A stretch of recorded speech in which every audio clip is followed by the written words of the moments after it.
రేవంత్ అన్న నిగ్గదీసి అడిగే మునగాడు వీడు భూమిన వానైతాడు బీద సాదల ధైర్యం వీడు దొంగ దొరల భరతం పడతాడు మన రేవంత్ అన్న పేద ఇంటికి పండుగ తెస్తాడు సోనియమ్మ దివెనతోని రాహులన్న సైనికుడయ్యి పెద్ద కొడుకై యుద్ధం చెయ్య సిద్ధమాయే రేవంత్ అన్న మూడు రంగుల జెండా పట్టి సింగమోలే కదిలినాడు ఒక్కరో కాంగ్రెస్ సూర్యుడు మన రేవంత్ అన్న నిగ్గదీసి అడిగే మునగాడు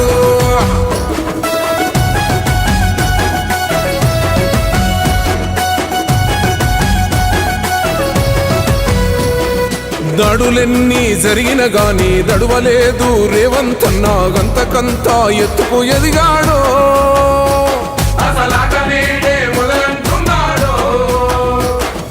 ఒక్కనాడు ఊకోలేదు ఒక్కడయ్యి కొట్లాడాడు అందుకే పెద్ద నాయకుడయ్యాడు